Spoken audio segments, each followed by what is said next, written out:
আসসালামু আলাইকুম সকলকে। তো আজকের পর্বে আমরা এলসিএও মডেল অনুসারে ক্যালাসের শক্তি সমীকরণ নিরূপণ করব, অথবা এটা পরীক্ষার মধ্যে এভাবেও আসে যে প্রমাণ করো যে E = E0 minus alpha minus gamma summation m(e⁻ik dot rj minus rm)। তো এই প্রশ্নটা সমাধান করার পূর্বে আমরা কিছু বেসিক জিনিস জেনে নেই। তো ব্যান্ড কাঠামো গণনার বহু পদ্ধতি রয়েছে, তার মধ্যে অন্যতম কয়েকটা পদ্ধতি হচ্ছে দৃঢ়বন্ধন সন্নিকর্ষ পদ্ধতি বা টাইটলি বাউন্ড অ্যাপ্রক্সিমেশন মেথড। তো আমরা এই টাইটলি বাউন্ড অ্যাপ্রক্সিমেশন মেথডের সাহায্যে এই অংশটুকু প্রমাণ করব। আরও কিছু পদ্ধতি আছে যেগুলো হচ্ছে উইগনার সেটস পদ্ধতি, ছায়া বিভব পদ্ধতি বা সিটো পটেনশিয়াল মেথড। তো আজকে আমরা দৃঢ়বন্ধন সন্নিকর্ষ পদ্ধতি বা টাইটলি বাউন্ড অ্যাপ্রক্সিমেশন মেথড সম্পর্কেই জানব। তো তার আগে আমরা এলসিএও এর ফুল মিনিংটা জেনে নিই, যেটা আমরা এই টাইটলি বাউন্ড অ্যাপ্রক্সিমেশন মেথডে প্রয়োগ করব। তো এলসিএও হচ্ছে linear combination of atomic orbitals. তো এই এলসিএও পদ্ধতি হলো একটি আনুমানিক কৌশল যা মূলত মলিকিউল বা কঠিন পদার্থের ইলেকট্রনিক স্ট্রাকচার বিশ্লেষণের জন্য ব্যবহৃত হয়। টাইটলি বাউন্ড অ্যাপ্রক্সিমেশন মেথড বা দৃঢ়বন্ধন সন্নিকর্ষ পদ্ধতিতে এই এলসিএও পদ্ধতি ব্যবহৃত হয়। তাই আমরা এখন এলসিএও পদ্ধতির স্বীকার্যগুলো জেনে নেব। তো প্রথম স্বীকার্যটা হচ্ছে মলিকিউলার বা আণবিক অরবিটাল তৈরি হয় অ্যাটমিক অরবিটালগুলোর লিনিয়ার কম্বিনেশন থেকে। তো এখানে এই অংশটুকু দ্বারা আসলে কি বোঝাচ্ছে আমি একটু যদি বোঝানোর চেষ্টা করি। তো আমরা ধরে নিলাম যে একটা ক্রিস্টাল বা কঠিনের মধ্যে অসংখ্য পরমাণু থাকবে। এই যে অ্যাটমগুলার রয়েছে সেই অ্যাটমগুলার যদি আমরা লিনিয়ার কম্বিনেশন করি বা যোগ করি, সামেশন করি, তো কি সামেশন করব? আমরা এখানে ধরে নিব যে একটা অ্যাটম আলাদাভাবে আছে। হ্যাঁ, তো যখন আলাদাভাবে কোনো অ্যাটম থাকে তখন সেটা যদি আমরা আইসোলেটেড করে রাখি, আইসোলেটেড মানে হচ্ছে অন্যান্য পরমাণুর সংস্পর্শে যদি না নিয়ে আসি, তো সেই ক্ষেত্রে এর একটা তরঙ্গ ফাংশন আমরা পাবো। তো ধরে নিলাম সেই তরঙ্গ ফাংশন হচ্ছে সাই। হ্যাঁ, কিন্তু যখন আমরা অনেকগুলো অ্যাটম একসাথে রাখবো, তো ধরে নিলাম যে দুইটা অ্যাটম আমরা একসাথে রাখলাম, তখন এই অ্যাটম এবং এই অ্যাটম দুইটা অ্যাটমের মধ্যে একটা তরঙ্গ ফাংশন পাওয়া যাবে। তো ধরে নিলাম এটা হচ্ছে সাই 1 আর এটা হচ্ছে সাই 2। তো আমরা আইসোলেটেড বা আলাদা করে যখন রাখি তখন যে তরঙ্গ ফাংশনটা পাওয়া যায়, যখন দুইটা একসাথে রাখি তখন তাদের মধ্যে ওভারল্যাপ হয় বা তাদের মধ্যে সংমিশ্রণ হয়। তো সংমিশ্রণ হওয়ার কারণে তাদের মধ্যে যে মোট ওয়েভ ফাংশনটা পাওয়া যায় সেটা হচ্ছে লিনিয়ার কম্বিনেশন, যা আমরা অ্যাটমিক অরবিটাল থেকে অর্থাৎ একটা অরবিটাল থেকে আণবিক অরবিটাল বা মোট অরবিটালের মানটা পেয়ে থাকি। তো যেহেতু আমরা এখানে লিনিয়ার কম্বিনেশন করব, তো এই যে এখানে আমরা যখন দেখব তখন আলাদাভাবে একটা অ্যাটমকে নিব এবং লিনিয়ার কম্বিনেশনের মাধ্যমে আরও একটা ক্রিস্টালকে বা কঠিন কোনো পদার্থকে নেব। তো এই দুইটা ব্যাপার শুধু খেয়াল রাখবো। এখানে একটা তরঙ্গ ফাংশন পাওয়া যাবে, এটার লিনিয়ার কম্বিনেশন করলে আরও একটা তরঙ্গ ফাংশন পাওয়া যাবে। এই তরঙ্গ ফাংশনটা কি করবে? শ্রোডিঙ্গারের তরঙ্গ সমীকরণ মেনে চলবে। সেমভাবে এই ক্রিস্টালের ভিতরে যখন সবগুলো অ্যাটম, এখানে তো একটা দুটো অ্যাটম থাকে না, অসংখ্য অ্যাটম থাকে এবং প্রতিটা অ্যাটম কি করবে? একে অপরের সাথে ওভারল্যাপ করবে বা সংমিশ্রিত হবে। ফলে আমরা যে নতুন একটা মোট যে তরঙ্গ ফাংশনটা পাবো সেই ক্ষেত্রেও দেখব যে শ্রোডিঙ্গারের তরঙ্গ সমীকরণ মেনে চলবে। তো আমরা যখন ম্যাথটা সলভ করব তখন আরও ভালোভাবে বুঝতে পারবো। তো এতটুকু জেনে নেই। তো এটার ক্ষেত্রে আলাদাভাবে একটা অ্যাটমের ক্ষেত্রে শ্রোডিঙ্গার তরঙ্গ সমীকরণ লিখে তো সেখান থেকে একটা মান পাবো এবং এটার ক্ষেত্রে আলাদা একটা মান পাবো। এবার আমাদের দ্বিতীয় স্বীকার্যটা হচ্ছে লিনিয়ার কম্বিনেশনের ফলে তৈরি হওয়া মলিকিউলার বা আণবিক অরবিটালগুলোকে নর্মালাইজড হতে হবে। এখানে আমরা বললাম যে এই সম্পূর্ণ যে ক্রিস্টাল বা কঠিনটা রয়েছে সেই কঠিনের ভিতরে যে অসংখ্য অণু রয়েছে বা অসংখ্য অ্যাটম রয়েছে, সেই অ্যাটমগুলো কি করবে? একে অপরের সাথে ওভারল্যাপ করবে এবং নতুন একটা অরবিটাল গঠন করবে। তো মোট যে অরবিটালটা গঠন করবে সেই অরবিটালগুলো নর্মালাইজড হতে হবে।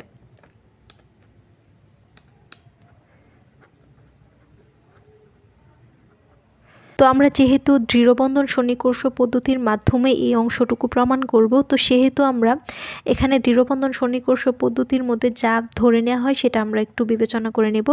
তো দৃঢ়বন্ধন সন্নিকর্ষ পদ্ধতিতে ধরে নেওয়া হয় যে ক্রিস্টাল বিভব শক্তিশালী। এখন ক্রিস্টাল বিভব শক্তিশালী মানে কি? এখানে আমরা একটা যদি উদাহরণ দিই, আমরা গত পর্বে ব্লক থিওরাম সম্পর্কে জেনেছিলাম। তো সেখানে আমরা দেখছিলাম যে বিভবটা হয় সেটা হচ্ছে পিরিয়ডিক আকারে হয়। এগুলো হচ্ছে আয়ন কোর আর এটা হচ্ছে বিভব। হ্যাঁ, এই যে আমরা যদি বিভবটা ধরি এই যে উপরের দিকে এরকম, তো আমরা দৃঢ়বন্ধন সন্নিকর্ষ পদ্ধতির ক্ষেত্রে আমরা যে পরমাণুটা নেব সিঙ্গেল বা আইসোলেটেড, যা অন্যান্য পরমাণুর সাথে সংশ্লিষ্ট না, তার বিভবটা হবে অনেক বেশি।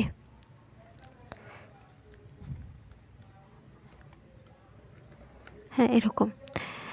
আর আমরা যে সলিডটা নিব, তো একটা নেব হচ্ছে আইসোলেটেড, যার অন্যান্য পরমাণুর সাথে সংযুক্ত থাকবে না, আর একটা হচ্ছে সলিড নেব। সলিড মানে হচ্ছে এটার ভিতরে অসংখ্য পরমাণু থাকবে এবং তারা একে অপরের সাথে ওভারল্যাপ করে তারা ব্যান্ড গঠন করবে।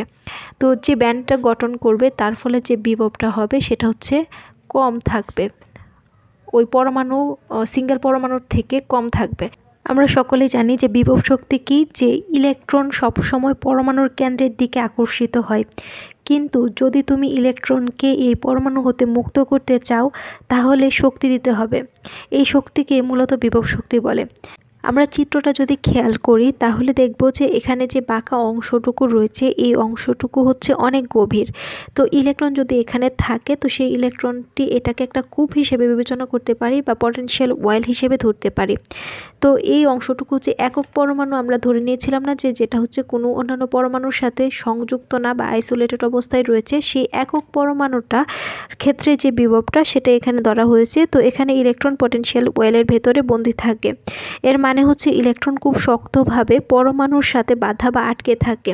আমরা যদি একটা পরমাণু বিবেচনা করি, এটা তার নিউক্লিয়াস দ্বারা এই ইলেকট্রনগুলো ক্রমাগত আকর্ষিত হয়, ফলে আমরা যদি বাইরে থেকে কোনো শক্তি না দিই তো তবে এই ইলেকট্রনগুলো কি করবে না, এই যে কক্ষপথগুলো বা অরবিটালগুলো সেগুলো থেকে বের হয়ে বা মুক্ত হতে পারবে না।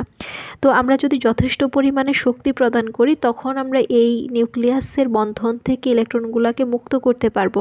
তো যেহেতু একক পরমাণুগুলোর ক্ষেত্রে বিভব শক্তি বা পটেনশিয়াল ওয়েল বা কূপের ভিতরে ইলেকট্রনগুলো বাধা অবস্থায় থাকে, তো এখানে অনেক বেশি পরিমাণ শক্তি খরচ করতে হয় ইলেকট্রনগুলোকে এই পটেনশিয়াল ওয়েলের বাইরে বের করার জন্য।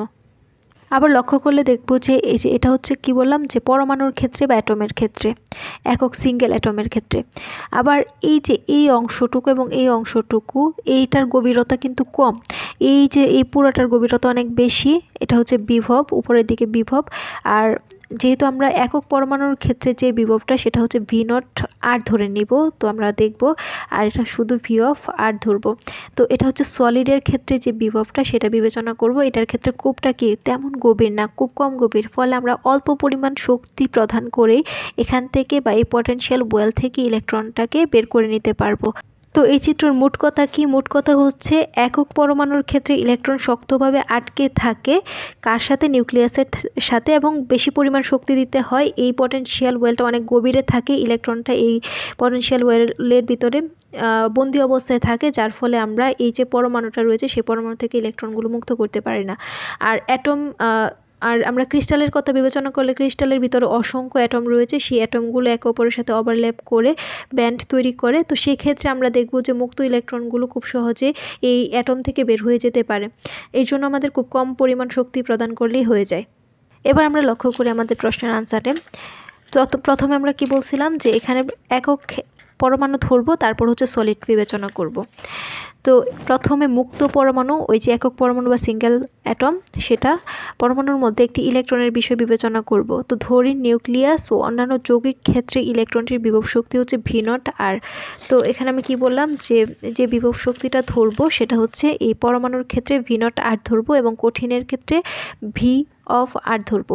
তো যেহেতু প্রথমে আমরা সিঙ্গেল অ্যাটমের কথা বিবেচনা করব, তো সেক্ষেত্রে আমরা V0R ধরেই করব। আর এই ক্ষেত্রে যে তরঙ্গ ফাংশনটা সেটা হচ্ছে φ(R) বিবেচনা করব, এবং এনার্জিটা ধরবো হচ্ছে E। এই সবটুকু ধরে আমরা শ্রোডিঙ্গার তরঙ্গ সমীকরণে বসাবো। তো এখানে কি লিখছি, যে প্রথমে মুক্ত পরমাণুর মধ্যে একটি ইলেকট্রনের বিষয় বিবেচনা করি, ধরি নিউক্লিয়াস ও অন্যান্য যৌগিক ক্ষেত্রে ইলেকট্রনটির বিভব শক্তি V0R। তো আমরা যেহেতু অ্যাটমটা নিব, তো সেই অ্যাটমের মধ্যে নিউক্লিয়াস থাকবে, ইলেকট্রন থাকবে। তো ইলেকট্রনের যে বিভব শক্তিটা সেটা হচ্ছে সামগ্রিক যে অবস্থানে থাকবে তার সম্পূর্ণ বিভব শক্তিটা নিব, আর সেই বিভব শক্তিটা হচ্ছে V0R, যখন R হলো নিউক্লিয়াস থেকে ইলেকট্রনের দূরত্ব। আর মুক্ত পরমাণুতে ইলেকট্রনের তরঙ্গ অপেক্ষককে আমরা φ(R) ভেক্টর ধরে নিব এবং শক্তি হচ্ছে E0। তাহলে শ্রোডিঙ্গারের তরঙ্গ সমীকরণটা আমরা কি লিখতে পারি? তো লক্ষ্য করলে দেখব যে শ্রোডিঙ্গারের তরঙ্গ সমীকরণটা হবে -h² / 2m ডেল স্কোয়ার। ত্রিমাত্রিক বিবেচনা করলে এই ডেলের মান হবে এক্স ওয়াই জেড, অর্থাৎ del square by del x square plus del square by del y square plus del square by del z square. এটাকে বলা হয় ল্যাপ্লাসিয়ান অপারেটর। আর আমরা ফাংশনটা কি নিছি, ফাই নিছি। যদি আমরা সাই নিতাম তরঙ্গ ফাংশন তাহলে ডেল স্কোয়ার সাই হতো। তো আমরা এখানে ধরে নিছি যে এই তরঙ্গ ফাংশনটা হচ্ছে ফাই, তাহলে আমরা এখানে দিব ফাই। আর বিভব হচ্ছে ভি নট অফ আর, তরঙ্গ ফাংশন ফাই ইকুয়াল টু হচ্ছে ই নট ফাই। এটা হচ্ছে স্ক্রুডিঙ্গার তরঙ্গ সমীকরণ, এটাকে আমরা 1 নং সমীকরণ দিব। এবার আমরা এই যে এখানে যে চিত্রটা অঙ্কন করলাম না, এই যে সেম চিত্রটা একটু এঁকে নিব। তো এখানে কি বললাম যে পরমাণুতে ইলেকট্রনের বিভব শক্তি যেটা হচ্ছে এই যে এই সলিড লাইনটা, এবং ক্রিস্টালে ইলেকট্রনের বিভব শক্তি হচ্ছে এটা। তো আমরা একটা পরমাণু নিব আর একটা ক্রিস্টাল নিব, দুইটার ক্ষেত্রে বিবেচনা করব। তো প্রথমে আমরা কি করলাম, পরমাণুর ক্ষেত্রে বিবেচনা করলাম। তো দৃঢ়বন্ধন সন্নিকর্ষ পদ্ধতিতে কি বলছিলাম যে ধরে নেওয়া হয় ক্রিস্টাল বিভব শক্তিশালী। তাই কি হয়, ল্যাটিসের মধ্যে কোনো ইলেকট্রন যখন শক্তিশালী হয় তখন তা আয়ন কর্তৃক আটক হয়। তো ইলেকট্রনটি সেখানে দীর্ঘ সময় ধরে অবস্থান করে যতক্ষণ না অন্য আয়ন যাওয়ার জন্য সুড়ঙ্গ বা পরিবেশ না পায়। এই অবস্থায় ইলেকট্রনটি একটি একক বা সিঙ্গেল আয়নকে কেন্দ্র করে ঘুরতে থাকে। তো এই যে ইলেকট্রনটি এই সিঙ্গেল আয়নকে কেন্দ্র করে ঘুরতে থাকে, ফলে যে সিঙ্গেল আয়নটা রয়েছে তার যে নিউক্লিয়াস রয়েছে সেই নিউক্লিয়াস তারা খুব দৃঢ়ভাবে ওই ইলেকট্রনটাকে আকর্ষণ করে রাখে, ফলে সেটা মুক্ত হতে পারে না। ওই পরমাণু বা আইসোলেটেড অবস্থায় থাকা পরমাণুটাকেই কেন্দ্র করে ঘুরে, তাই একে বলা হয় দৃঢ়বন্ধন সন্নিকর্ষ। আর এই দৃঢ়বন্ধন সন্নিকর্ষ পদ্ধতির সংক্ষেপে বলা হয় হচ্ছে LCAO পদ্ধতি বা linear combination of atomic orbitals. তো এখানে আমরা যে সমীকরণটা লিখলাম সেটা হচ্ছে সিঙ্গেল আয়নের ক্ষেত্রে আমরা যে অংশটুকু পড়লাম সেটা, এবং এখন আমরা ধরে নিব যে একই ধরনের পরমাণু, যে পরমাণুটা নিলাম যেটা সিঙ্গেল ছিল, এটার অসংখ্য বা ঘন সন্নিবেশিত হয়ে ক্রিস্টাল গঠন করছে ওই পরমাণুটা। তো সেই ক্ষেত্রে ক্রিস্টালের ইলেকট্রনের যে বিভব শক্তিটা হবে সেটা হচ্ছে ভি অফ আর, যা পর্যায়ক্রমিক। তো পর্যায়ক্রমিক মানে কি, আমরা ব্লস থিওরামে পড়েছিলাম যে বিভব শক্তি যখন একটা সময় পর পর পুনরাবৃত্ত হয় তখন আমরা এটাকে বলতে পারবো পর্যায়ক্রমিক বিভব বা পর্যায়বৃত্ত বিভব। তো এখানে ধরে নিব যে একই ধরনের পরমাণু ঘন সন্নিবেশিত হয়ে ক্রিস্টাল গঠন করেছে, তাহলে ক্রিস্টালে ইলেকট্রনের বিভব শক্তি ভি অফ আর যা পর্যায়ক্রমিক, তো মাত্রই বললাম। তো এখানে কঠিনের ক্ষেত্রে যে ইলেকট্রনের আচরণটা সেটা আমরা একটু জেনে নিই। তো কঠিন পদার্থে পরমাণুগুলো নির্দিষ্ট স্থানে অবস্থান করে এবং তাদের ইলেকট্রনগুলো একে অপরের সঙ্গে কি করে মিথস্ক্রিয়া করে, কারণ এখানে অসংখ্য অ্যাটম থাকে এবং সেই অ্যাটমগুলো একে অপরের সাথে মিথস্ক্রিয়া করতে পারে। যখন সিঙ্গেলভাবে থাকে তখন তার চারপাশে কোনো অ্যাটম থাকবে না, সে সিঙ্গেল, তো সেক্ষেত্রে সে কারোর সাথে কোনো কিছু বিনিময় করতে পারে না, যার ফলে এখানে কোনো তেমন কোনো ব্যান্ড তৈরি হয় না। কিন্তু যখন ক্রিস্টালের ভিতরে পরমাণুগুলো থাকে তখন একে অপরের সাথে কি করে ইলেকট্রনের বিনিময় হয়, একে অপরের সাথে মিথস্ক্রিয়া ঘটে বা ওভারল্যাপিং হয় ইলেকট্রনের। তো সেক্ষেত্রে আমরা দেখব যে তার যে শক্তিটা সেটা সেম থাকে না। যেমন আইসোলেটেড অবস্থায় অ্যাটমের ক্ষেত্রে যে শক্তিটা সেটা কিন্তু সেম থাকবে, কিন্তু যখন ক্রিস্টালের ভিতরে চলে যাবে তখন একে অপরের পরমাণুর সাথে এই ওভারল্যাপের কারণে তাদের যে এনার্জিটা রয়েছে সেই এনার্জিটা সেম থাকে না, একটু উঠানামা করে। তো সেই ক্ষেত্রে উঠানামা করার কারণে একটা আমরা লক্ষ্য করি যে একটা পাল্লা বা একটা রেঞ্জ তৈরি হয়। তো ধরে নিব যে সর্বোচ্চ যে রেঞ্জের যে এনার্জিটা, তো আমি বোঝানোর স্বার্থে তো 100 ধরে নিলাম, আর সর্বনিম্ন হচ্ছে 95। তো এখানে অসংখ্য অ্যাটম থাকবে এবং সেই অ্যাটমগুলোর যে শক্তির রেঞ্জগুলো থাকবে এটার ভিতরেই থাকতে হবে। তো এরকম থাকে। মনে করলাম যে ফার্স্ট যে অরবিটাল রয়েছে সেই অরবিটালের ক্ষেত্রে একটা অ্যাটমের ক্ষেত্রে যে শক্তিটা বা এনার্জিটা থাকবে দ্বিতীয় যে অ্যাটমটা রয়েছে তার ক্ষেত্রে একটু কম হতে পারে, আবার একটু বেশি হতে পারে, তৃতীয়টার ক্ষেত্রে একটু কম বেশি হতে পারে। এভাবে যেহেতু একটা ক্রিস্টালের ভিতরে কোটি কোটি অ্যাটম থাকতে পারে, তো সেক্ষেত্রে আমরা এরকম একটা অংশ দেখতে পারবো যার হায়ার লেভেল বা রেঞ্জ থাকবে এবং একটা লোয়ার রেঞ্জ থাকবে, এবং সেটা একটা ব্যান্ডের মতো তৈরি করবে। তো এটাকে বলা হয় হচ্ছে শক্তি ব্যান্ড। তো আমরা কি বলতে পারলাম যে কঠিনের ভিতরে যে ইলেকট্রনগুলো থাকে তারা একে অপরের সাথে ওভারল্যাপ করার কারণে তাদের যে শক্তিটা বা বিভব শক্তিটা সেটা এক থাকে না, পরিবর্তিত হয়। আর কঠিনের ইলেকট্রনের বিভব শক্তি নির্ধারণ করতে প্রতিটি পরমাণুর অবস্থান আর যে হিসেবে ধরা হয়। এই যে এখানে আমরা লক্ষ্য করলে দেখব যে একটা মূল বিন্দু, এটা হচ্ছে একটা ক্রিস্টাল বা একটা কঠিনের ভিতরে যে আয়ন কোরগুলো রয়েছে সেগুলো আমরা বিন্দুর মাধ্যমে প্রকাশ করেছি এখানে।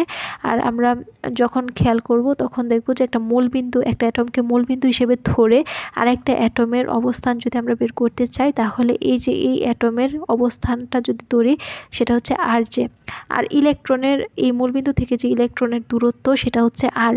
তাহলে ভেক্টরের নিয়ম থেকে আমরা জানি যে এভাবে যদি থাকে তাহলে এই ইলেকট্রন থেকে এই অ্যাটমের যে দূরত্বটা সেটা হবে এই দুজনের বিয়োগফল, অর্থাৎ আর মাইনাস আর জে।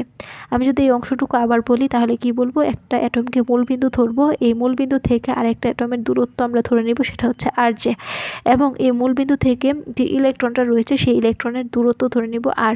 তাহলে আমাদের ইলেকট্রন থেকে যে পরমাণুটা রয়েছে সেটার যে দূরত্ব সেটা হচ্ছে আর মাইনাস আর জে। তো এখানে আমরা লিখলাম যে আর জে ইজ ইকুয়াল টু মূলবিন্দুর সাপেক্ষে যে কোনো পরমাণুর অবস্থান ভেক্টর, আর হচ্ছে মূলবিন্দুর সাপেক্ষে পরমাণুটির ইলেকট্রনের অবস্থান ভেক্টর, আর ই নট হচ্ছে ইলেকট্রনের শক্তি। আর এই যে অবস্থানটা ধরলাম সেই অবস্থানের ক্ষেত্রে আমরা যে তরঙ্গ ফাংশনটা পাবো, এই যে দূরত্বটা ইলেকট্রন এবং অ্যাটমের মধ্যবর্তী দূরত্ব এটা খুবই সামান্য থাকে, যার ফলে আমরা এখানে তরঙ্গ ফাংশনটা দেবো phi of R minus R J. তো এখানে ইলেকট্রনের তরঙ্গ ফাংশন হচ্ছে phi of R minus R J. তো এখানে ইলেকট্রনের যে মোট তরঙ্গ ফাংশন তৈরি হয় সেটা হচ্ছে বিভিন্ন পরমাণুর সংযুক্ত তরঙ্গ ফাংশনের সমষ্টি দিয়ে। এই যে আমরা বলছিলাম লিনিয়ার কম্বিনেশন, এই ব্যাপারটা হচ্ছে আমরা যখন একটা অ্যাটম বিবেচনা করব সেই অ্যাটমের প্রতিটি অ্যাটমের যে ইলেকট্রন সেই ইলেকট্রনের তরঙ্গ ফাংশন এটা, কিন্তু অসংখ্য ইলেকট্রন ফাংশন একত্রে সংযুক্ত হয়ে একটা নতুন তরঙ্গ ফাংশন উৎপন্ন করবে, সেই নতুন তরঙ্গ ফাংশনটাই হচ্ছে এই লিনিয়ার কম্বিনেশনের ফলে সৃষ্ট তরঙ্গ ফাংশন। তো এবার লক্ষ্য করি আমরা কি বলছি, যে এখানে 1 নং সমীকরণের ক্ষেত্রে সিঙ্গেল অ্যাটমের চারপাশে যখন ইলেকট্রনটা ঘুরে তখন আমরা যে শ্রোডিঙ্গার সমীকরণ পাই সেটা হচ্ছে এই 1 নং সমীকরণে পাইছি। এখন আমরা বলছি যে লিনিয়ার সংযুক্তির ফলে, অর্থাৎ যে ক্রিস্টালটা নিব সেই ক্রিস্টালের যে অ্যাটমগুলো রয়েছে সেই অ্যাটমগুলোর ভিতরে যে ইলেকট্রনগুলো রয়েছে সেই ইলেকট্রনগুলোর যে তরঙ্গ ফাংশন সেটা আমরা বলছি যে psi of R minus R J. এটা হচ্ছে প্রতিটা ইলেকট্রনের তরঙ্গ ফাংশন, কিন্তু এখানে তো অসংখ্য অ্যাটম রয়েছে এবং অসংখ্য ইলেকট্রন রয়েছে, সেই অসংখ্য ইলেকট্রনকে আমরা সংযুক্ত করব, সামেশন ব্যবহার করব। তো সামেশন যে, তো এখানে আমরা যে ফাংশনটা নিব সেটার সংযুক্ত করব, তো psi of R minus R J.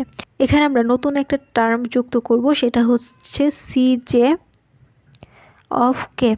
এই সিজে অফ কে মানে কি, যে প্রতিটি পরমাণু তরঙ্গ ফাংশনের সাথে একটা সহগ যুক্ত থাকে, সেটা হচ্ছে সিজে অফ কে, যা গুণ করতে হয় ওই ফাংশনগুলোর সাথে। এই যে r minus R j, psi of R minus R J, এটা তরঙ্গ ফাংশন না, আর এটা কার তরঙ্গ ফাংশন, প্রতিটা অ্যাটমের ইলেকট্রনের।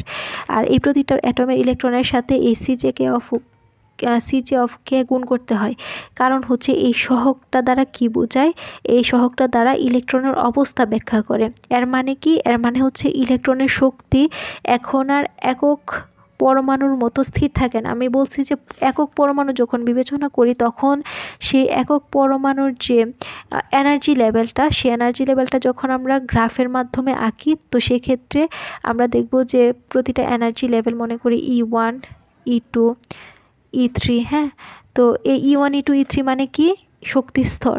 আমরা এখানে দেখব যে এটা প্রথম শক্তি স্তর, এটা দ্বিতীয় শক্তি স্তর, এটা হচ্ছে তৃতীয় শক্তি স্তর। শক্তি স্তর সংখ্যা যত উপরে উঠে তার এনার্জি মান তত বৃদ্ধি পায়। কারণ কি, কারণ হচ্ছে আমরা জানি যে কোনো একটা ইলেকট্রন কি করে, কোনো একটা শক্তি পেয়ে সে উপরের যে অরবিটাল সেখানে উঠতে পারে। তার মানে এটা বোঝাচ্ছে যে নিউক্লিয়াসের কাছাকাছি যে ইলেকট্রনটা বা যে অরবিটালের মধ্যে ইলেকট্রনটা থাকে সেটা শক্তি কম এবং উপরের অংশগুলোতে শক্তি বেশি। এখন আমি সহজভাবে যদি বোঝাই, তো যেহেতু প্রতিটা অরবিটালের শক্তি এক এক রকম, তাহলে E1 E2 E3 দিলাম। এখন একটা পরমাণু বিবেচনা করলাম, এখন একাধিক পরমাণু যখন বিবেচনা করব এবং প্রথম শক্তি স্তরটা নিয়ে যদি আমরা কাজ করি, তাহলে একই অ্যাটম কিন্তু অসংখ্য অ্যাটম। তো সেই ক্ষেত্রে আমরা যে গ্রাফটা পাবো তো সেটা হচ্ছে এরকম, আর এটা একটা সমান্তরাল বা একটা রেখার মতো পাবো। কিন্তু যখন আমরা এটার ক্ষেত্রে বিবেচনা করব, যখন ক্রিস্টালের ক্ষেত্রে বিবেচনা করব, তো সেই ক্ষেত্রে একটা রেঞ্জের মধ্যে ওঠানামা করতে দেখব, আমরা আগেই দেখলাম। তো সেইখানে ব্যান্ড তৈরি হয়, কিন্তু এখানে কোনো ব্যান্ড তৈরি হয় না, এটা একটা রেখার মতো দেখা যায়। আর এই যে সিজে অফ কে এই অংশটুকু মানে কি, মানে হচ্ছে এই যে এখানে আমরা একক বা সিঙ্গেল অ্যাটমের ক্ষেত্রে যখন খেয়াল করি, তো সেক্ষেত্রে যে একটা সরলরেখা দেখতে পাই, এটা হচ্ছে এনার্জিটা সেম থাকে, প্রতিটা অ্যাটমের ক্ষেত্রে এনার্জিটা সেম থাকে। কিন্তু যখন এই ক্রিস্টালের ভিতরে অ্যাটমগুলোর কথা বিবেচনা করি, তখন ব্যান্ড তৈরি হয়, তো তখন এনার্জিটা আর সেম থাকে না। এই যে সেম থাকে না, এটা বোঝানোর জন্য এই ধ্রুবকটা ব্যবহার করা হয়, সিজে অফ কে, এই সহগটা ব্যবহার করা হয় বা সহগটা গুণ করা হয় প্রতিটা অ্যাটমের তরঙ্গ ফাংশনের সাথে। তো এই অংশটুকু আমরা রাফের মধ্যে করব। এখন আমরা আনসারটা লিখি। তো আমরা কোথায় গিয়েছিলাম, এটার পর থেকে লিখব, এই অংশটুকুর পর থেকে। তো লিনিয়ার কম্বিনেশনটা কিভাবে সংযুক্ত করব, আমরা নতুন একটা তরঙ্গ ফাংশন পাবো। কোথায় তরঙ্গ ফাংশনটা পাবো, এই যে ক্রিস্টালের মধ্যে, সেটা হচ্ছে সাই কে অফ আর। হ্যাঁ, তাহলে সাই কে অফ আর এর মান কত পাবো, সেটা হচ্ছে লিনিয়ার কম্বিনেশন সামেশান যে ওই যে এই অংশটুকু অ্যাড করব, সি জে অফ কে সহগটা কার সাথে, প্রতিটা ইলেকট্রন, এই ক্রিস্টালের ভিতরে যে প্রতিটা ইলেকট্রন রয়েছে সেই ইলেকট্রনের তরঙ্গ ফাংশনের সাথে, যেখানে আর এর মান হচ্ছে আর জের কাছাকাছি। তো এখানে লিখে নিব যেখানে আর এর মান আর জে এর কাছাকাছি। তো এবার এখানে লক্ষ্য করলে দেখব যে আমরা যে কঠিন পদার্থটা নিয়েছি, সেখানে যে পরমাণুগুলো রয়েছে, সেখানে আমরা যে ইলেকট্রনটা নিয়েছি, সেই ইলেকট্রনটা হচ্ছে পর্যায়ক্রমিক বিভবে অবস্থান করে। অর্থাৎ 2 নং সমীকরণের যে তরঙ্গ ফাংশনটা রয়েছে, সেই ফাংশনটা অবশ্যই ব্লক ফাংশন হবে। আমরা জানি যে কোনো একটা সময় পরপর যখন আমরা সেম বিভব পাই, তখন সেটাকে বলা হয় পর্যায়ক্রমিক বিভব। আর এটা আমরা ব্লক ফাংশনে দেখেছি, যেখানে আমরা সি জে অফ কে যে সহগটা আছে সেটা লিখতে পারি এরকম, Cj of k is equal to e to the power I k dot r j vector. তো এখানে আমরা ভেক্টর চিহ্নগুলো দিব, তো আমি বোঝার সুবিধার জন্য ভেক্টর চিহ্নগুলো দিচ্ছি না, তো আমরা দিয়ে দিব। তো এই যে e to the power I k dot r j এই সহগটা যখন এটা হবে, তখন এটাকে আমরা ব্লক ফাংশন বলতে পারবো। এবার 2 নং সমীকরণে e to the power I k dot r j এর মানটা বসায় দেবো, অর্থাৎ Cj of k এর মানটা বসায় দেব। তো আমরা এখানে লিখতে পারি psi K of R vector equal to হচ্ছে সামেশান জে, তো সিজে অফ কে এর মানটা এটা লিখতে হবে E to the power I K vector dot R J. এটা না লিখলে কিন্তু ব্লক ফাংশন হবে না। তো সাই আর মাইনাস আর জে। এখন এটা যে আমরা লিখলাম, এর প্রমাণ তো দিতে হবে যে ব্লক ফাংশনের ক্ষেত্রে এটা লিখলে পর্যায়ক্রমিক পরপর বিভবটা পাওয়া যায়। আমি যে বলছি যে একটা ধাপ পরপর সেম বিভব পাওয়া যায়, তো সেম বিভব যেহেতু পাওয়া যায়, সেহেতু আমাদের তো প্রমাণ করে দেখাতে হবে। তো এখানে আমরা এই অংশটুকু প্রমাণ করে দেখাবো যে এটা আসলেই ব্লক ফাংশন। তো এই ফাংশনের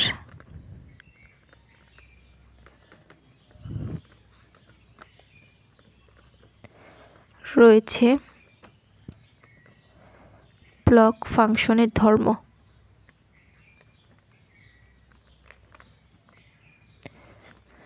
তো এখানে আমরা লিখে নিলাম যে ইহা নিম্নলিখিত ট্রান্সফরমেশন দ্বারা প্রমাণ করা যায়। তো এই 3 নং সমীকরণটা যে ব্লক ফাংশন, সেটা আমরা প্রমাণ করব। তো প্রথমে আমরা ধরে নিব যে আমরা যে মূল বিন্দু থেকে যে ইলেকট্রনের দূরত্বটা আর ধরছিলাম, তো সেটা যেহেতু পর্যায়বৃত্ত বিভব, একটা সময় পর পর বিভবটা সেম পাওয়া যাবে। তো এখানে আর এর পরিবর্তে আর প্লাস আর এম একটা মান ধরে নিব এবং দেখব যে সেখানে আমরা পর্যায়বৃত্তিকভাবে বিভবটা পাই কিনা। তো এখানে লিখি যে ধরি আর স্ট্যান্ড আর প্লাস আর এম, অর্থাৎ আর যেখানে যেখানে আছে সেখানে আর প্লাস আর এম বসাবো। তো তাহলে এখানে আর আছে, তো সুতরাং psi K of R plus R M. আমাদের ভেক্টর চিহ্ন কিন্তু দিতে ভুলবো না, তো সবগুলোর ক্ষেত্রে ভেক্টর চিহ্ন দিয়ে দিব আর আর এম। তো এখানে আমরা কি লিখতে পারবো, ওই পুরোটার মধ্যে যেখানে আর আছে সেখানে আর প্লাস আর এম হবে, আর বাকি সবটুকু ঠিক থাকবে। তো এখানে আমি সাই লিখছি, তো সাই হবে না, আমরা তো ফাই ধরে নিয়েছিলাম। তো এটা আমরা মাথায় রাখবো, এটা তো সাই না ফাই। তো এটুকু একটু ঠিক করে নিব।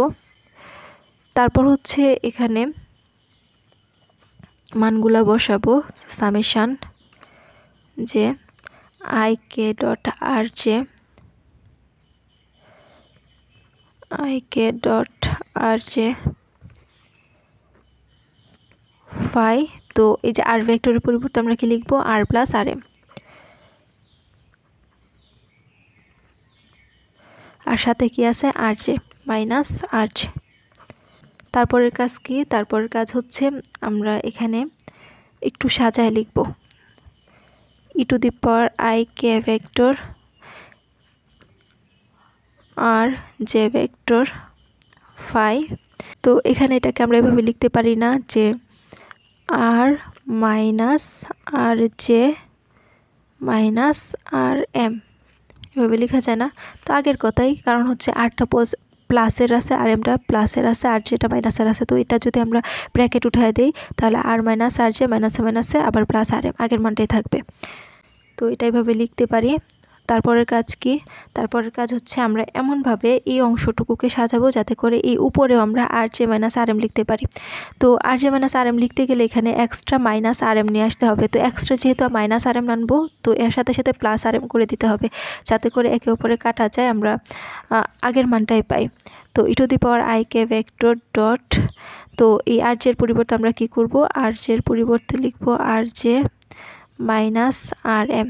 তো এই যে এক্সট্রা আর জে মাইনাস শুধু আর এমটা নিয়ে আসছি, তো এখানে প্লাস করে দিব, তাহলে মাইনাস আর এম প্লাস আর এম কাটা যাবে। তো এইভাবে আমরা আনতে পারি। তো বাকি অংশটুকু ঠিক রাখবো, ফাই আর মাইনাস আর জে মাইনাস আর এম। প্রতিটার ক্ষেত্রে ভেক্টর চিহ্ন দিব উপরে।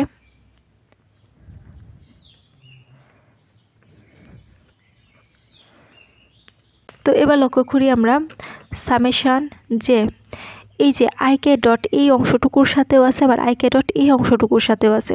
আমরা জানি যে এরকম যদি থাকে, আমরা একটু লক্ষ্য করি e⁻x প্লাস ওয়াই, তাহলে আমরা এটাকে এভাবে লিখতে পারি না e⁻x ইন্টু e⁻y, মানে গুণ আকারে, আর পাওয়ারগুলা একটা একটা করে, অর্থাৎ ইটা দুইবার আসবে এবং পাওয়ারগুলো আলাদা আলাদা লিখতে পারবো। আবার যদি আমরা আগের মতো করতে চাই তাহলে পাওয়ারগুলো কী করতে হবে, যেহেতু গুণ আছে তো এটা যোগ করে দিতে পারবো সূচকের নিয়ম অনুসারে। তো সেমভাবে আমরা e⁻ik ডট এটা থাকবে, আবার e⁻ik ডট এটা লিখতে পারবো। যেহেতু প্লাস আছে, প্লাস থাকলে আমরা কি করতে পারি, গুণ করে দিতে পারি এবং আলাদা দুইটা করে ই নিয়ে আসতে পারি। তো ik ডট আর জে মাইনাস আর M into e⁻r m, sorry এখানে ik ডট হবে আর এম, আর ফাইটা ঠিক রাখবো, ফাই আর মাইনাস আর জে মাইনাস আর এম। এবার এই যে এই সামেশনটা কার উপরে আছে? সামেশনটা হচ্ছে যে এখানে যেখানে জে এর মানগুলো থাকবে, যার সাথে সাথে জে থাকবে, তার উপরে এই সামেশনটা কাজ করবে। আর যার উপরে যে থাকবে না, অন্য কোনো মান থাকবে, তার উপরে সামেশনের কোনো কাজ নেই। তো এখানে e⁻ik ডট আর এম এর মধ্যে কোনো জে এর কোনো কিছু নাই, তো সেক্ষেত্রে এটা এই সামেশনের কোনো কাজ করবে না। তো সামেশনের কাজ কে করবে? এই যে এখানে এই e⁻এর উপরে এই যে জে এর মান আছে না, এটা জে, যেহেতু মাইনাস আছে পুরোটাই জে এর অংশ হিসেবে কাজ করবে। এখানেও আর ইন্টু জে, তো এখানে আর জে আছে, তো সেহেতু এই ফাইটাও কি এই সামেশনের কাজ করবে, কিন্তু এই অংশটুকু সামেশনের কোনো কাজ করবে না। এই জন্য আমরা সামেশনের বাইরে রাখতে পারবো e⁻ik dot R M summation J, আর এই অংশটুকু লিখে নিব e⁻ik ভেক্টর ডট আর জে মাইনাস আর এম ফাই আর মাইনাস আর জে মাইনাস আর এম। এবার লক্ষ্য করি আমরা 3 নং সমীকরণের সাথে। 3 নং সমীকরণে কি ছিল, যে psi K of R vector summation J e⁻ik dot R J phi R minus R J. তো একটা নির্দিষ্ট সময় পরপর আর প্লাস আর এম পরপর একই বিভব পাওয়া যায়। তো খেয়াল করলে দেখবো যে এখানে যখন আর জে ছিল, এই যে ফাংশনটা ছিল, ফাংশনের মধ্যেও কিন্তু মাইনাসের পরে আর জে আছে। তো আমরা এই অংশটুকু শুধু খেয়াল করব e⁻এর উপরে যে আর জের অংশটুকু এইটা, আর এখানে যে অংশটুকু এটা সেম আছে কিনা এই সমীকরণের মধ্যে। তো লক্ষ্য করলে দেখব যে যেখানে আইকে ডটের পরে কি ছিল, আর জে ছিল, আর এখানে আইকে ডটের পরে কি আছে, আর জে মাইনাস আর এম। তো এই আর জে মাইনাস আর এম এই পুরো অংশটুকু ফাইয়ের সাথে আছে কিনা, আর এর পরে এই যে এই আর এর পরে মাইনাসের অংশটুকুতে এখানে যা থাকবে সেম অংশটুকু এখানে থাকতে হবে, তাহলে বুঝবো যে এটা পর্যায়ভিত্তিক বিভবের অধীনে আছে। তো এই যে আইকে ডটের পরে যেহেতু আর জে মাইনাস আর এম আছে, তো এই সেম অংশটুকু ফাইয়ের মধ্যে আর এর পরে আছে কিনা, আর মাইনাস এই যে আর জে মাইনাস আর এম, তাহলে আমরা এটা আর এটা অনুরূপ বিবেচনা করতে পারবো। তো অনুরূপ যেহেতু বিবেচনা করতে পারবো সেহেতু আমরা এখানে লিখতে পারবো এই অংশটুকুর পরিবর্তে সাই কে অফ আর ভেক্টর। তাহলে এখানে লিখতে পারবো e two the power i k vector dot rm vector Sai K of R vector. Same এই অংশটুকু আর এই অংশটুকু সেম। তো যেহেতু আমরা এখানে লক্ষ্য করলাম যে পর্যায়বৃত্ত বিভবে প্রদান করে, তো ব্লক ফাংশন আমরা প্রমাণ করে দিলাম এটা একটা ব্লক ফাংশন। 3 নং সমীকরণটা একটা ব্লক ফাংশন, তো এটাকে আমরা 4 নং সমীকরণ দিতে পারি। তো এই অংশটুকু আসলে প্রমাণের জন্য, এই অংশটুকু আমাদের প্রধান যে সমীকরণ সেটা হচ্ছে 3 নং সমীকরণ, আর এই 3 নং সমীকরণটাকে আমাদের প্রমাণ করে দেখাইতে হয়েছে যে এটা আসলে ব্লক ফাংশন বা পর্যায়ভিত্তিক পরপর সেম মান পাওয়া যায়। তো এখানে আমরা 3 নং সমীকরণটা কি বললাম যে যেহেতু 3 নং সমীকরণটা ব্লক ধর্ম প্রদর্শন করে সেহেতু এখানে আমরা সাই কে অফ আর ভেক্টরকে শ্রোডিঙ্গার তরঙ্গ সমীকরণ আকারে লিখতে পারি। তো আমাদের যে 1 নং সমীকরণটা ছিল সেটা হচ্ছে এরকম যে শ্রোডিঙ্গার তরঙ্গ সমীকরণ লিখছিলাম না যে minus h cut square by 2m del square phi plus V naught r phi minus equal to E naught phi. তো এক্ষেত্রে আমরা ফাইয়ের পরিবর্তে সাই কে অফ আর লিখবো, তাহলে আমাদের যে শ্রোডিঙ্গার তরঙ্গ সমীকরণ সেটা পাওয়া যাবে। তো এখানে আমরা কি লিখতে পারি, সেম মানটাই লিখবো minus h cut square divided by 2m del square. তো আমাদের কোন ফাংশনটা, সাই কে অফ আর। এই সাই কে অফ আর মানে কি, এই সাই কে অফ আর মানে হচ্ছে সলিড নিয়েছিলাম না, এইটা হচ্ছে আমাদের সিঙ্গেল যে অ্যাটমটা সেই সিঙ্গেল অ্যাটমের ক্ষেত্রে তরঙ্গ ফাংশন। আর সেই সিঙ্গেল অ্যাটম অসংখ্য সিঙ্গেল অ্যাটম মিলে যখন একটা সলিড বা কঠিন পদার্থ তৈরি করে, তো সেই ক্ষেত্রে যে তরঙ্গ মুঠ বা লিনিয়ার কম্বিনেশনের ফলে যে মুঠ তরঙ্গ ফাংশন সেটাই হচ্ছে সাই কে অফ আর ভেক্টর। তো এক্ষেত্রে এটা যেহেতু আমরা প্রমাণ করছি যে শ্রোডিঙ্গার তরঙ্গ সমীকরণ মেনে চলবে, সেমভাবে সলিডের ভিতরে যখন থাকবে অ্যাটমগুলো সেক্ষেত্রেও শ্রোডিঙ্গার তরঙ্গ সমীকরণটাই মেনে চলবে, কারণ তারাও ব্লক ফাংশন। তো এখানে আমরা পাবো ভি। তো এক্ষেত্রে আমরা যে বিভবটা ধরছিলাম সেটা হচ্ছে ভি অফ আর, আর যখন একটা সিঙ্গেল অ্যাটম ধরছিলাম তখন এখানে বিভবটা হচ্ছে ভি নট অফ আর। তো এখানে আমরা বিভবটা কি দিব, V of R Sai K of R equal to হচ্ছে ই নট সাই কে অফ আর। তো এবার আমাদের কাজ হচ্ছে অ্যাভারেজ আইগেন মান বের করা, অর্থাৎ আমরা এখন আইগেন মানটা বের করব। এক্ষেত্রে যে সূত্রটা আমরা অ্যাপ্লাই করি সেটা হচ্ছে average eigen value is equal to হচ্ছে এক্সপেক্টেড ভ্যালু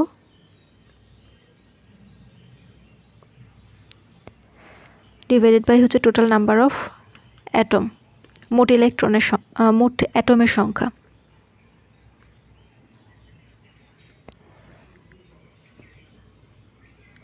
অর্থাৎ ক্রিস্টালের অভ্যন্তরে আমরা যে অংশটুকু বা জায়গা জুড়ে কাজ করতেছি সেই অংশটুকুর মধ্যে মোট কতটুকু অ্যাটম রয়েছে সেই অ্যাটমের সংখ্যা এবং এক্সপেক্টেড ভ্যালুর মধ্যে যে সম্পর্ক সেটাই হচ্ছে অ্যাভারেজ আইগেন মান।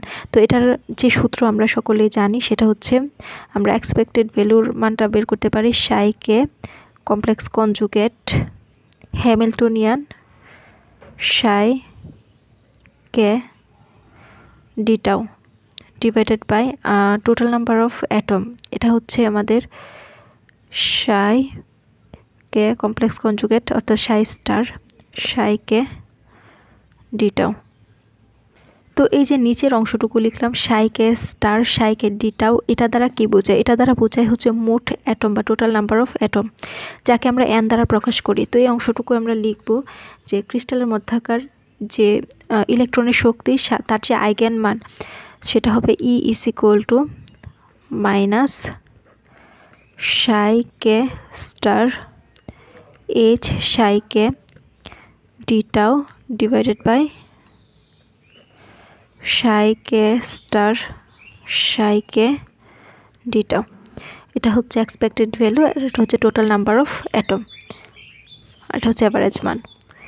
যেখানে আমরা দেখতে পাবো যে psi K star Sai K is equal to হচ্ছে এন, অর্থাৎ এন ইজ ইকুয়াল টু হচ্ছে মোট পরমাণুর সংখ্যা, এটা আমরা মাথায় রাখবো। তো আমরা এইটাকে যদি 5 নং সমীকরণ দিই তাহলে এখানে 5 নং সমীকরণে যদি মান বসাই তাহলে কি হবে, এই অংশটুকুর পরিবর্তে এন বসাবো, তাহলে -1 ডিভাইডেড বাই এন আর এই অংশটুকু থাকবে, তাহলে ই ইজ ইকুয়াল টু পাওয়া যাবে 1 ডিভাইডেড বাই এন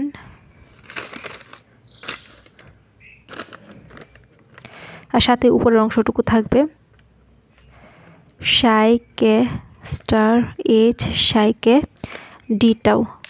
এটাকে আমরা 6 নং সমীকরণ দেব। তো এখানে এইচ মানে হচ্ছে হ্যামিল্টনিয়ান, যার একটা নির্দিষ্ট মান আছে, অর্থাৎ এটা হচ্ছে মোট শক্তি প্রকাশ করে হ্যামিল্টনিয়ান, অর্থাৎ kinetic energy plus potential energy. তো আমরা এখানে লিখে দিব এবং এইচ ইজ ইকুয়াল টু হবে ক্রিস্টালে ইলেকট্রনের মোট শক্তি মানে হ্যামিল্টনিয়ান। তো এটা সংজ্ঞা থেকে আমরা এর মানটা কি জানি,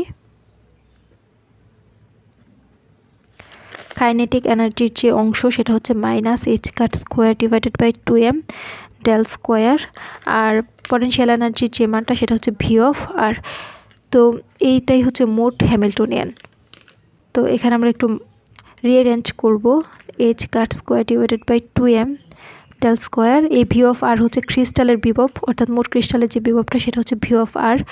আর এখানে এক্সট্রা কিছু নিয়ে আসবো, সেটা হচ্ছে আমরা যখন সিঙ্গেল অ্যাটম বিবেচনা করেছিলাম সেক্ষেত্রে যে বিভবটা সেটা হচ্ছে v0 আর ধরেছিলাম। তো এখানে আমরা v0 r মাইনাস আর জে, তো যেহেতু এই অংশটুকু এক্সট্রা নিয়ে আসছি তো আমাদেরকে এই অংশটুকু প্লাস করে দিতে হবে, যেহেতু মাইনাস এই অংশটুকু নিয়ে আসছি এটাকে প্লাস করলে হবে v0 r মাইনাস আর জে। তো এটা কাটা যাবে, আগের মানটাই থাকবে। তো এখানে আমরা নতুন কোনো টার্ম নিয়ে আসি নাই, এইটাকে আমরা রিঅ্যারেঞ্জ করে লিখছি। তো এটা কেন লিখলাম, কারণ হচ্ছে এই যে v/r আর হচ্ছে v0 r মাইনাস আর জে, এই সম্পূর্ণ অংশটুকুকে বলা হয় হচ্ছে পারটারবেশন বা বিচ্যুতি। এটার মানে কি, মানে হচ্ছে যে পারমাণবিক পটেনশিয়াল, এই যে এটা হচ্ছে পারমাণবিক পটেনশিয়াল আর এটা হচ্ছে ক্রিস্টালের পটেনশিয়াল। তো পারমাণবিক পটেনশিয়াল এবং ক্রিস্টালের পটেনশিয়ালের মধ্যে যে ইন্টারেকশন সেটার কারণে একটি পারটারবেশন বা বিচ্যুতি ঘটে। তো সেই বিচ্যুতির তাই হচ্ছে v/r minus v0 r minus আর জে। তো একটা স্পেসের মধ্যে কোনো জায়গাতে যখন একাধিক পটেনশিয়ালের ইন্টারেকশন থাকে তখন পটেনশিয়ালের যে বিচ্যুতি ঘটে তাকে আমরা মূলত পারটারবেশন বলে থাকি।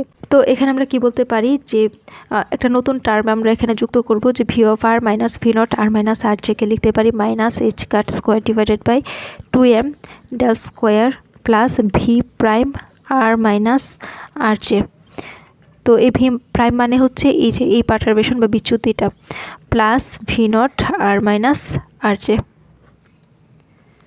তো এটাকে আমরা 7 নং সমীকরণ দিব। তো যেখানে v' r minus R j is equal to v/r minus v0 r minus R j, যেটা হচ্ছে পারটারবেশন পটেনশিয়াল। তো এই যে এই অংশটুকু হচ্ছে পারটারবেশন পটেনশিয়াল। তো এবার আমাদের কাজ হচ্ছে 7 নং এর মান আমরা 6 নং সমীকরণে বসাবো। বসানোর পর দেখবো আসলে আনসারটা আমরা কী পাই। এখানে আর একটু বলে রাখি যে এই জায়গায় আমরা নেগেটিভ চিহ্নটা দিব না, এখানে পজিটিভ হবে, আর বাকিটা সবটা ঠিক থাকবে। তো এবার আমরা আমাদের কাজ করি। তো 7 নং এর মান 6 নং এ বসাই।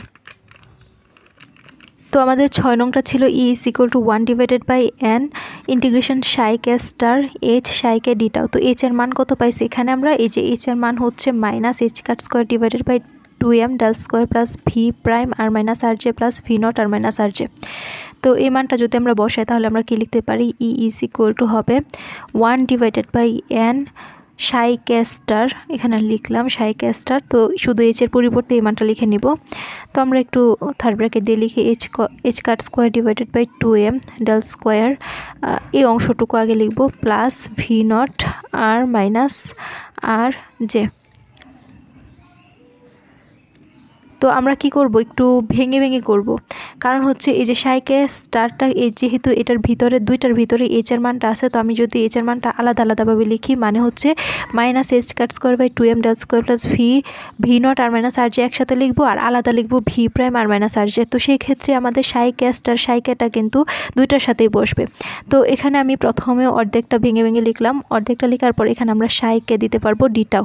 তো এই অংশটুকু আমরা দিলাম, তারপর কি করব, প্লাস দিব, এই যে এই অংশটুকু প্লাস, আবার কি করব, এটার মধ্যে মান বসাবো 1/n সাই কে স্টার এইচ এর মানটা অর্ধেক বসাইছি এখানে, আর অর্ধেক বসাবো পরের জায়গায়, তাহলে 1 divided by n Sai K star. তো এগুলো আমরা কোয়ান্টাম মেকানিক্সে পড়ছি, তো এভাবে লেখা যায়।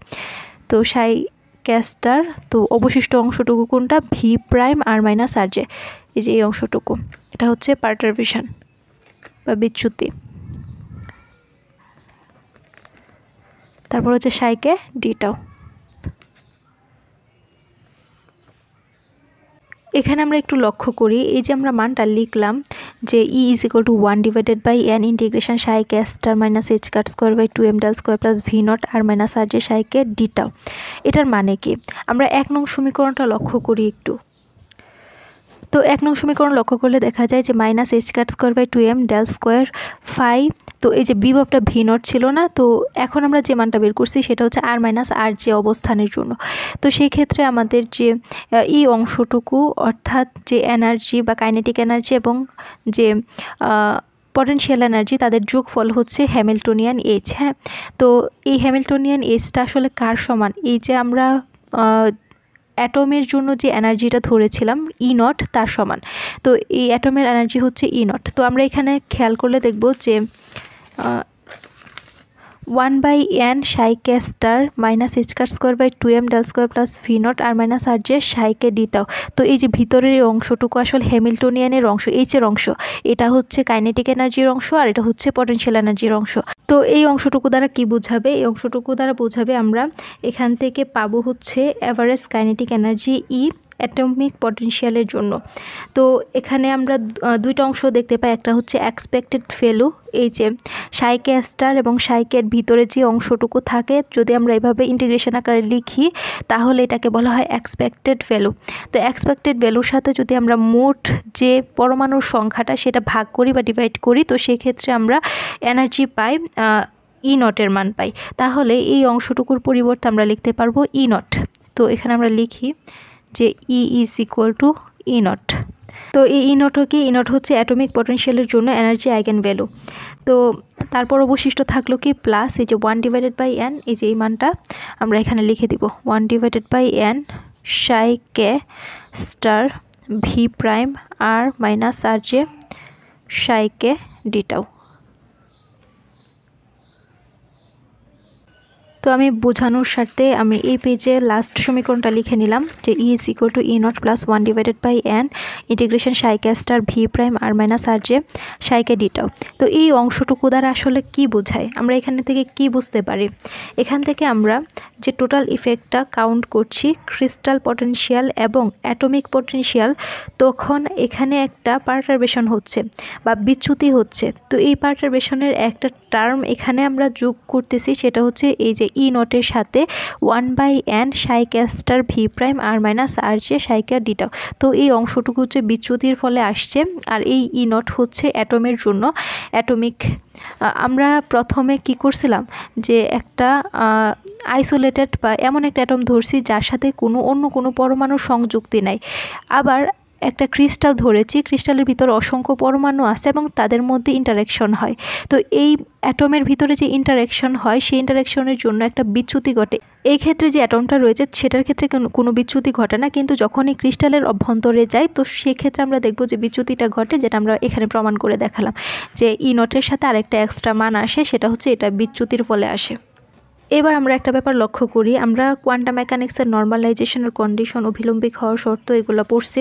তো সেখানে খেয়াল করলে দেখব যে এমন একটা সূত্র আমরা পাই, সেটা হচ্ছে সাই এম সাই এন, একটা হচ্ছে কমপ্লেক্স কনজুগেট থাকে, এরকম যদি থাকে ডি টাউ, তখন আমরা এটাকে লিখছিলাম যে জে এম ডেল্টা জে। যদি এম এবং এন এর মান সেম হয়ে যায় তখন সেটাকে বলা হয় হচ্ছে নর্মালাইজড, আর যদি সেম না হয় তো অভিলম্বিক। তো এটা আমরা কোয়ান্টাম মেকানিক্সের ক্ষেত্রে পড়েছি। তো এবার এখানে একটু কাজে লাগবে। আমরা 3 নং সমীকরণটা খেয়াল করি। তো 3 নং সমীকরণে কী ছিল? Psi K of R vector is equal to summation J E to the power I K R J phi R minus R J, এরকম ছিল না? এখন আমি এই সাই কে অফ আর ভেক্টরের যে এখানে যে স্টেট আছে সেই স্টেটের মধ্যে জে এর মান না নিয়ে এম এর মান নিব, তাহলে সেম যে সমীকরণটা আছে সেটা কি হবে? এখানে জে এর পরিবর্তে আমরা এম যদি নিই তাহলে E to the power I K dot R M হবে phi of R minus R J. হ্যাঁ, তো এখানে একটু পরিবর্তন হয়ে যাবে, আর জে এর পরিবর্তে আর এম হয়ে যাবে। তো ম্যাথমেটিক্যালি এই টার্মগুলো আমাদের একটু বুঝতে হবে। এবার আমরা কি করব, এই যে 1/n সাই কে star v prime r minus আর যে সাই কে ডি টাউ, এই অংশটুকু নিয়ে কাজ করব। এটা হচ্ছে বিভব আর এটা হচ্ছে আমাদের এই সাই কে স্টার সাই কের ভিতরে যদি ইন্টিগ্রেশন করা হয় তখন আমরা এটা থেকে পাই হচ্ছে এক্সপেকটেশন ভ্যালু। তো আমরা এখানে লিখি যে এখন 1/n সাই কে star v prime r minus আর যে সাই কে ডি টাউ, হ্যাঁ, এই অংশটুকু নিয়ে কাজ করি। তো এটাকে আমরা লিখতে পারি 1/n। তো এখানে আমরা কি লিখতে পারি 1/n, এই যে ইন্টিগ্রেশন। তো এই অংশটুকুর মধ্যে আমরা জে এবং এম নিয়ে কাজ করব। তো জে এবং এম নিয়ে কাজ করার কারণে আমাদের যে মানটা দেওয়া ছিল ওই যে 3 নং সমীকরণের ক্ষেত্রে যে সাই কে e⁻ik ডট আর জে, তো যেহেতু জে এবং এম দুইটাই নিয়ে কাজ করব, আর জে এবং আর এম লিখব। তো এখানে আমরা লিখতে পারবো হচ্ছে e⁻ik ডট আর জে মাইনাস আর এম ভেক্টর। এবার আমরা এখানে সাই কে স্টার এবং সাই কে এর মানগুলো বসাবো। তো সাই কে স্টার এবং সাই কে এর মানটা হচ্ছে ফাই, হ্যাঁ, ফাংশনটা বসাবো। তো ফাংশনটা কি, এটা সাই কে এর ফাংশন হচ্ছে ফাই, তাহলে ফাই স্টার আর মাইনাস আর জে, তারপর হচ্ছে এই অংশটুকু বসানোর পর আমাদের যে পার্টারবেশনের জন্য ভি প্রাইমের মানটা সেটা মাঝখানে বসাবো, তারপর আবার এই অংশটুকু আমি এখানে লিখি তাহলে বুঝতে পারবো। তো প্রথমে কি বসাবো, ফাই স্টার এই যে এই অংশটুকু আর মাইনাস আর জে,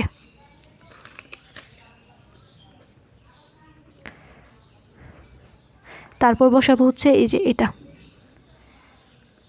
ভি প্রাইম আর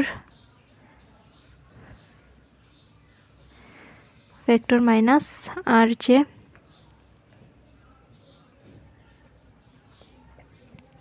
তারপর হচ্ছে এখানে এটা বসানোর পর এখন আমরা কমপ্লেক্স কনজুগেট বাদে যে তরঙ্গ ফাংশনটা সেটা বসাবো, ফাই আর মাইনাস আর, এখানে আর যে বসাইছি না, তো লাস্টে আমরা আর এম বসাবো। এটা হচ্ছে এই যে এই অংশটুকু, যখন তরঙ্গ ফাংশন ভিন্ন থাকে তখন আমরা একটার উপরে স্টার দিই আর একটার উপরে স্টার ছাড়া দিই। তাহলে এই যে এটা হচ্ছে একটা তরঙ্গ ফাংশন আর এটা হচ্ছে আরেকটা তরঙ্গ ফাংশন, দুটা ভিন্ন তরঙ্গ ফাংশন, তাহলে একটার কমপ্লেক্স কনজুগেট আরেকটার মধ্যে কমপ্লেক্স কনজুগেট থাকবে না। আর ভিতরে হচ্ছে আমাদের সেই বিভবটা পার্টারবেশন বিভব। এখন আমরা সরাসরি আনসারটা লিখে ফেলি এবং পরে আমরা যেখানে যে অংশটুকু কীভাবে লিখছি এটা লিখব। তাহলে এই যে 1/n এই সম্পূর্ণ অংশটুকুর পরিবর্তে আমরা লিখতে পারবো হচ্ছে minus alpha minus gamma summation, এই সামেশান এমটা লাগবে e⁻ik ডট আর জে মাইনাস আর এম। তো এখানে যেখানে আলফা ইজ ইকুয়াল টু হচ্ছে minus integration phi star r minus আর j v prime r minus আর জে ডি টাউ, এবং gamma is equal to minus phi star r minus R m v prime r minus R J phi R minus R J. তো এই অংশটুকু আমি বোঝাবো ডিটাও। তো এখানে কি লিখলাম খেয়াল করলে দেখবো যে আমি এখানে যা লিখছিলাম যে e⁻ik Z Sai K of আর এর মান হচ্ছে একটা হচ্ছে phi of R minus R j, আরেকটা হচ্ছে phi of R minus R m হিসেবে বিবেচনা করতে পারবো, এখানে এম দিব। হ্যাঁ, তাহলে এই সাই এম স্টার সাই এন ডিটা এটা নর্মালাইজেশনের শর্ত। তো সেক্ষেত্রে আমরা এই আলফার ক্ষেত্রে যে মানটা নিছি সেটা হচ্ছে, তো এখানে একটা মান লিখছি না, ফাই আর মাইনাস আর জে ডিটাও। খেয়াল করে দেখবো এটা হচ্ছে তরঙ্গ ফাংশন, এটাও তরঙ্গ ফাংশন, দুইটা তরঙ্গ ফাংশন সেম, একটার কমপ্লেক্স কনজুগেট। তো ফাই স্টার আর মাইনাস আর জে একটা তরঙ্গ ফাংশন, আবার ফাই আর মাইনাস আর জে সেম তরঙ্গ ফাংশন, একটার কমপ্লেক্স কনজুগেট হয়েছে আর একটার হয়েছে না। আর ভিতরে হচ্ছে আমাদের সেই পারটারবেশন বিভবটা। আর এটার মান মাইনাস সহ এই সম্পূর্ণ মানটাকে আমরা ধরবো হচ্ছে আলফা। আর এখানে খেয়াল করলে দেখবো যে আর মাইনাস আর এম আর মাইনাস আর জে একটার হচ্ছে তরঙ্গ ফাংশনের কমপ্লেক্স কনজুগেট, আর একটার কিন্তু অন্য আর একটা তরঙ্গ ফাংশন। একটা হচ্ছে আর মাইনাস আর এম আর একটা হচ্ছে আর মাইনাস আর জে। এই দুইটা তরঙ্গ ফাংশনের ভিতরে আছে এই ভি প্রাইম আর মাইনাস আর জে। এটাও ভি প্রাইম আর মাইনাস আর জে, এটাও ভি প্রাইম আর মাইনাস আর জে, কিন্তু পরিবর্তনটা হচ্ছে তরঙ্গ ফাংশনে। একটার হচ্ছে সেম দুইটা তরঙ্গ ফাংশন, আর একটার হচ্ছে ভিন্ন তরঙ্গ ফাংশন, একটা আর মাইনাস আর এম আর একটা আর মাইনাস আর জে। আর এই দুইটার মান হচ্ছে আলফা গামা, আর এই দুইটা হচ্ছে এটার ভিতর থেকে আসে। তো এটার পরিবর্তে আমরা minus alpha minus gamma summation M E to the power I K R J minus R m লিখতে পারি। তো এই যে মানটা, এটা কার মান পাইছি, এই যে এখানে আমরা যদি একটা সমীকরণ দেই 8 নং সমীকরণ, তাহলে এই 1/n সাই কে স্টার ভি প্রাইম এই সম্পূর্ণ অংশটুকুর পরিবর্তে আমরা এটা লিখতে পারি। তাহলে আমরা 8 নংকে লিখতে পারি, 8 নং হবে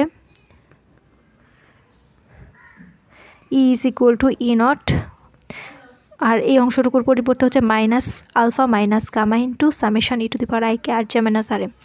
তো minus gamma summation M E to the power I K dot R J minus R M, এটাই প্রমাণিত। আমাদেরকে এটাই প্রমাণ করতে বলছিল।